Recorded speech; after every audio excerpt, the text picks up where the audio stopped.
नमस्कार दोस्तों। राहुल गांधी ने कहा कि आज देश का सबसे बड़ा मुद्दा अन्याय है। अन्याय हो रहा है युवाओं के साथ, अन्याय हो रहा है महिलाओं और लड़कियों के साथ, अन्याय हो रहा है किसानों के साथ, अन्याय हो रहा है मजदूरों के साथ, श्रमिकों के साथ, और अन्याय हो रहा है इस देश की तमाम उस आबादी के साथ जो इस देश में सुकून से रहना चाहती है। आजादी के लिए हम लड़े, हरी क्रांति हमने दी, सफेद क्रांति हमने दी, एजुकेशन सिस्टम हमने लागू किया, जनता के साथ मिलकर टेलीकॉम रेवोल्यूशन हमने किया। तो अब हमने एक नई कमी देखी है, उस कमी को हमने एक्सेप्ट किया, उसको हम बदलना चाहते हैं, उसको हम ठीक करना चाहते हैं। हमें साफ दिख रहा है कि देश में पिछड़ों के खिलाफ, दलितों के खिलाफ, आदिवासियों के खिलाफ अन्याय हो रहा है। अब हम इसको ठीक करेंगे। जाति जनगणना पहला कदम है, ये मत सोचिए कि ये लास्ट कदम है, ये पहला क्रांतिकारी कदम है। इसके बाद काम शुरू होगा। इस कदम से देश को पता लग जाएगा किसकी कितनी आबादी है, गिनती हो जाएगी। जैसे मैंने कहा, देश का एक्सरे हो जाएगा, सबको पता लग जाएगा, ओबीसी को पता लग जाएगा कि भैया मीडिया में तो हमारा कोई आदमी नहीं है, एक भी नहीं है, कॉर्पोरेट में हमारा एक भी आदमी नहीं है, हिंदुस्तान सरकार में हमारा एक आदमी नहीं है, और हमारी आबादी है 50%। तो दूध का दूध, पानी का पानी हो जाएगा। और इस अन्याय के कारण हर तरफ बुरी हालत है। लेकिन हमारे प्रधानमंत्री नरेंद्र मोदी को शायद नेहरू फोबिया है, और वो नेहरू फोबिया से इतना ग्रसित है कि उसके लिए वो कुछ भी बोल सकते हैं, कोई भी झूठ बोल सकते हैं।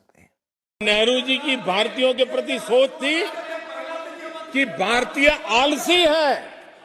नेहरू जी की भारतीयों के लिए सोच थी कि भारतीय कम अक्ल के लोग होते हैं। पीएम मोदी ने नेहरू के बहाने गांधी खानदान और पूरी कांग्रेस को अपने में लपेटे में लेने वाला बयान दिया है। लेकिन क्या देश के पहले प्रधानमंत्री जवाहरलाल नेहरू ने ऐसा कहा था? सुनिए। हिंदुस्तान में काफी मेहनत करने की आदत आमतौर से नहीं हुई। हमारा कसूर नहीं, आदतें ऐसी पड़ जाती हैं वाकयात से। लेकिन बात यह है कि हम उतना काम नहीं करते जितना कि यूरोप वाले या जापान वाले या चीन वाले या रूस वाले कहीं करते या अमेरिका वाले। ये न समझिए कि वो कौमें खुशहाल हो गई कोई जादू से, मेहनत से हुई है और अकल से हुई है।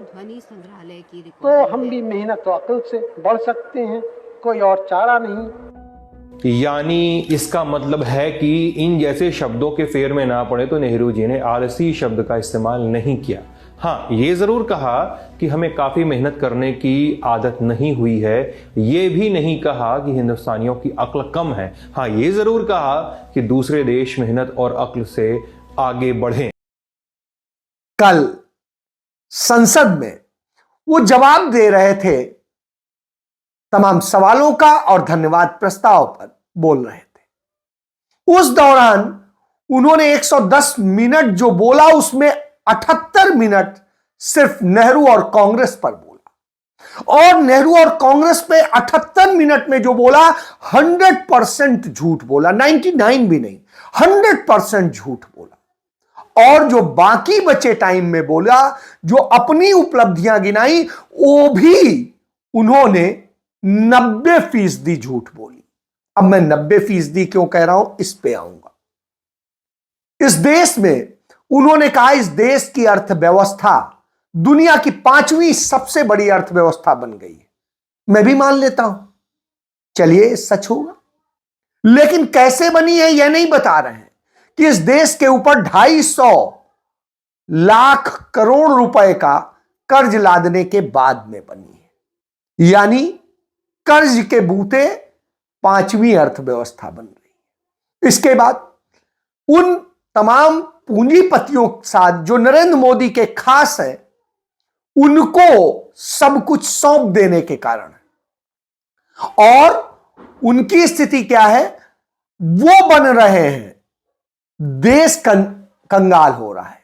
यानी देश को कंगाल करिए, चंद पूंजीपतियों को जो हमारे फेवर के हैं उन्हें बनाइए और कहिए कि देश बड़ा प्रगति कर रहा है। आप टैक्स दे रहे हो, आप पैसा दे रहे हो, आप अदानी जी को अपनी जमीन दे रहे हो।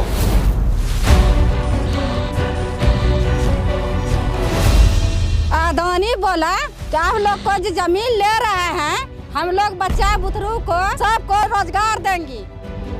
हम लोग गरीब है, किस तरह से बाल बच्चा को पढ़ाया लिखाया है वो अदानी जानता है।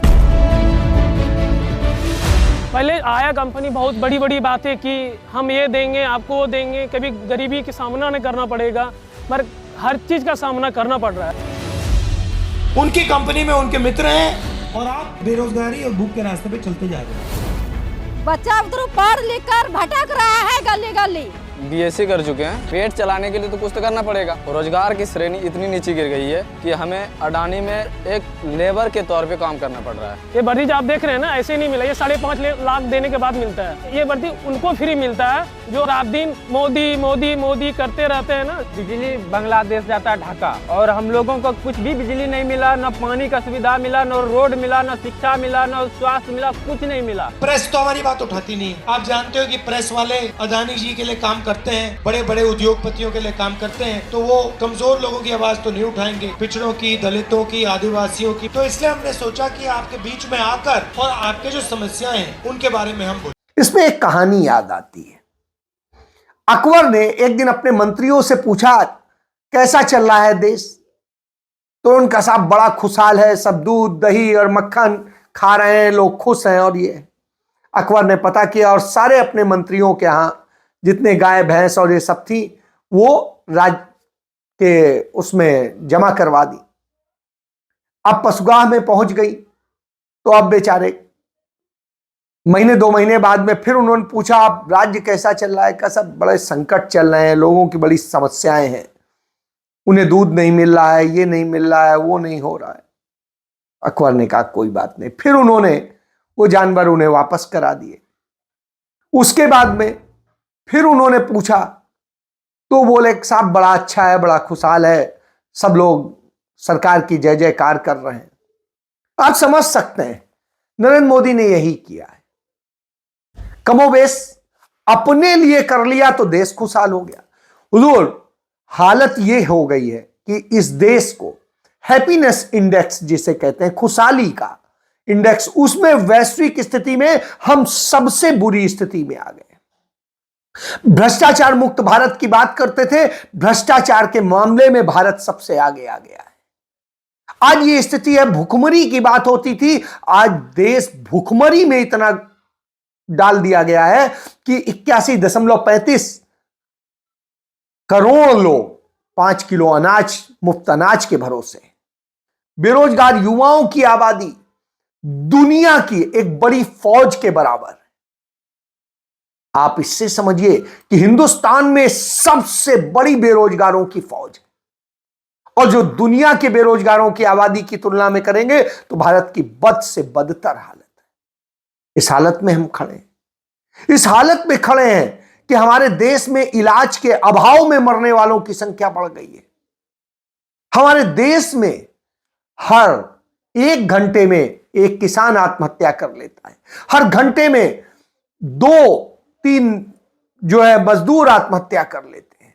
हमारे देश में हर रोज बच्चे, युवा आत्महत्या कर रहे हैं, लड़कियां आत्महत्या कर रही हैं। कुछ कुछ घंटों में यह हो रहा है, और देश के अंदर हर रोज 90 लड़कियां बलात्कार का शिकार हो जाती हैं। इसके बाद में आप कौन सी बात करेंगे? कौन सा आपने भारत बनाया है?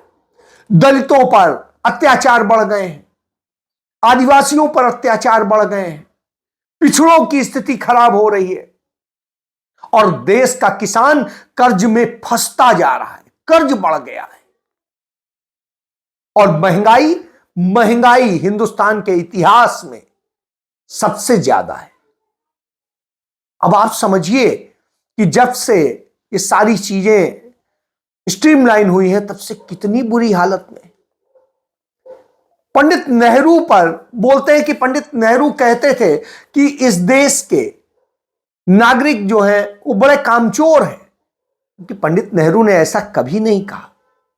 उन्होंने जो 1959 में जो भाषण दिया था, उस भाषण में यह कहा था कि इस देश में आत्मनिर्भरता की बहुत आवश्यकता। पूरी दुनिया आगे बढ़ रही है, हमें यदि उस स्पीड में आगे बढ़ना है तो हमारे लोगों को ज्यादा काम करना पड़ेगा, ज्यादा मेहनत करनी पड़ेगी। किस तरह से हम उतनी मेहनत नहीं करते, बढ़ेंगे वो हम कुछ आराम तलब भी हैं, हमें उसको छोड़ना होगा और कठोर परिश्रम करना होगा, तब हम आगे बढ़े। अपने ऊपर यह कहा था, उन्होंने कहा था आगे बढ़ना क्यों जरूरी है, क्योंकि जब देश हमें मिला था उस समय इस देश की जीडीपी लोग मदद करेंगे।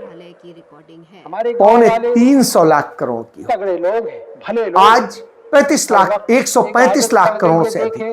कि सरकारी अफसर कुछ और कर दे, स्थिति ये है कुछ कर दे, कि तब जो हालत थी उस समय सोना 60 रुपए में, योजनाएं बनी और आज सोना 60,000 रुपए, कम्युनिटी 10 ग्राम। डेवलपमेंट वगैरह। और आप ये समझिए कि इस तरह से यदि तुलना करेंगे तो उस मुकाबले जो बढ़ना चाहिए था वो तो नहीं बढ़ा, लेकिन जो डॉलर 4 रुपए का होता था वो डॉलर आज अफसर काम करते 84 रुपए का हो गया। तब क्रांति नहीं है, हम कहां से कहां आकर खड़े हो गए। अफसरी ढंग है जो लेकिन नरेंद्र मोदी को जब यह देश मिला था तो इस देश पर कर्ज भी नहीं था इतना, 54 लाख करोड़ रुपए का कर्ज। ये बड़ा सवाल आज हो गया है मुल्क में। 250 लाख शहर के रहने वाली हूं, करोड़ रुपए का कर्जदार बना दिया। गांव के देहात, और यही नहीं, इसके अलावा तमाम स्थितियां, सामाजिक असमानता बढ़ गई है, अपने लोगों अमीर और अमीर होता जा रहा है, गरीब और गरीब होता जा रहा है। और हालत क्या है, जब पंडित नेहरू को देश मिला था तब इस देश की 80% से अधिक आबादी जो है वो गरीबी रेखा से नीचे थी।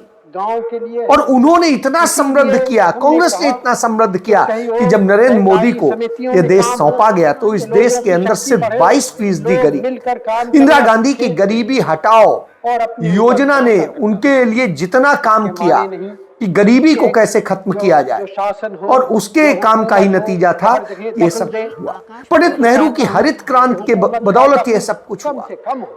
दुग्ध क्रांति की बदौलत आज हम दुनिया में सबसे बड़े दुग्ध उत्पादक देश हैं। आज हम दुनिया में सेकेंड नंबर के सबसे बड़े गेहूं उत्पादक हैं। इसी तरीके से हम सेकेंड नंबर पे सबसे ज्यादा धान उत्पादक हैं और तमाम सारी चीजों का उत्पादन करते हैं, कई चीजों में नंबर 1 भी। एक ही गज है।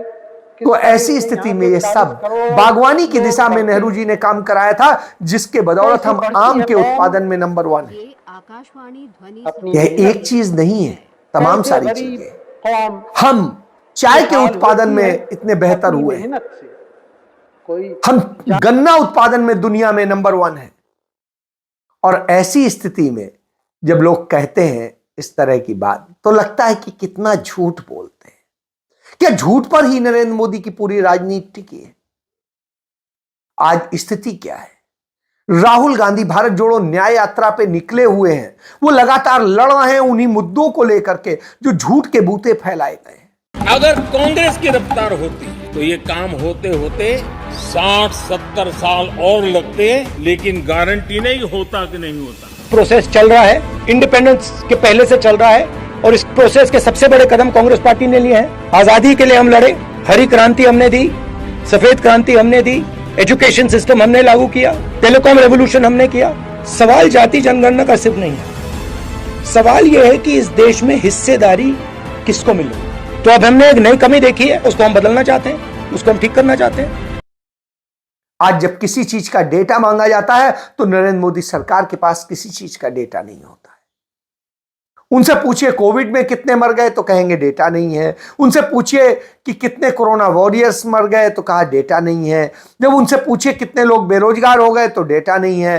किसान जिनके हक मार रहे थे आप पूंजीपतियों के लिए, अदानी अंबानी के लिए, जब उन पे पूछिए कि कितने लोग मर गए तो डेटा नहीं है। जब ये पूछिए कि कितने बच्चों के स्कूल छूट गए तो डेटा नहीं है। इसी तरीके से तमाम सारी चीजों में तो डेटा ही नहीं है। लेकिन झूठे डेटे जरूर हैं।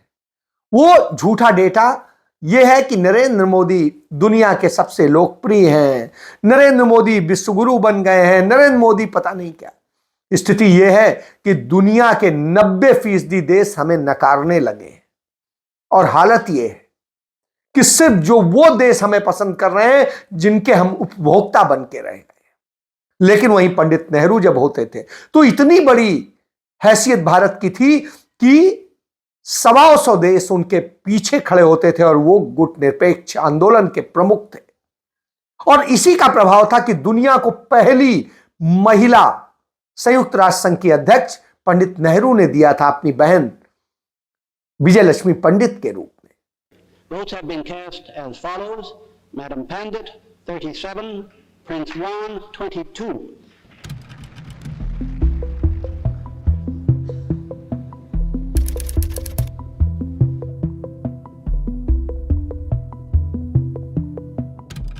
I should like to express my deep appreciation to my fellow representatives for the great honor they have just conferred upon me. They can be certain that I shall do my best to justify their confidence and to discharge impartially the responsibilities of this high office. और वो संयुक्त राष्ट्र संघ की पहली महिला अध्यक्ष थी और भारत की एकमात्र। ऐसी स्थिति में हम समझ सकते हैं कि विश्व गुरु क्या होता है। लेकिन आज पंडित नेहरू हो या इंदिरा गांधी हो, उस दौर में हमने जिस तरीके से राजे रजवाड़े और सब खत्म करके इस देश को बनाया जोड़ा, वो आसान काम नहीं था। आज जितने पीएसयूज बनाए, सब कुछ बनाए, लोगों को रोजगार दिया गया, वो आसान काम नहीं था। अब तो रोजगार छीने जा रहे हैं, नौकरियों से निकाला जा रहा है। इसके बाद भी नरेंद्र मोदी अपने आप को विश्व गुरु बनाते हैं, झूठे आंकड़े प्रस्तुत करते हैं। यही वजह है कि राहुल गांधी आज सड़कों पर उतर के सच बताते घूम रहे हैं और वो बता रहे हैं कि किस तरीके से झूठ बोला गया है, किस तरीके से तमाम संस्थाओं को, भारतीय कंपनियों को और दूसरी चीजों को बर्बाद किया जा रहा है। चंद पूंजीपतियों यानी अडानी अंबानी को इस देश का सब कुछ सौंप देने के लिए पूरी नीतियां बन रही हैं। और जब यह क्रोनी कैपिटलिज्म हो रहा हो तो निश्चित रूप से लड़ना पड़ता है। इसलिए उन्होंने हक की बात की। उन्होंने कहा कि जब नरेंद्र मोदी खुद को स्वयंभू पिछड़े बन जाते हैं और खुद को चाय वाला बना करके और किस तरह से ड्रामा करते हैं, और जब उनको हक देने की बारी आती है तो भाग जाते हैं, तब कहते हैं नहीं, सिर्फ दो ही जातियां होती हैं, गरीब और अमीर। तो आप समझिए, जब गरीब अमीर की आप बात करते हैं तो करिए बात कि आप जातिगत जनगणना कराइए और करा करके जिसका जितना हक बनता है उसको दीजिए। लेकिन नहीं, वो तो अपने हिसाब से करना है, चंद पूंजीपतियों के लिए चलाना है, तो वह सरकार बना दी है। इसीलिए राहुल गांधी लड़ रहे हैं। वो कहते हैं दलितों को भी हक मिले, पिछड़ों को भी मिले, आदिवासियों को भी मिले, अल्पसंख्यकों को भी मिले और हर वर्ग को मिले। गरीब किसी भी जाति का हो उसे मिले। तो हक की लड़ाई है, न्याय की लड़ाई है। तो वह न्याय मिलना चाहिए सभी क्षेत्रों को, सभी जातियों को, सभी धर्मों को, सभी लिंगों को। उसकी लड़ाई लड़ रहे हैं और उसके लिए वो चल रहे हैं। तो यह अंतर है आप में और उनमें। वो झूठ नहीं बोलते हैं, आप झूठ बोलते हैं। आपकी पूरी राजनीति झूठ पे टिकी हुई है। फैसला अब इस देश की जनता को करना है कि उसे झूठ बोलने वालों के साथ खड़ा होना है या सच बोलने वालों के साथ। जय हिंद।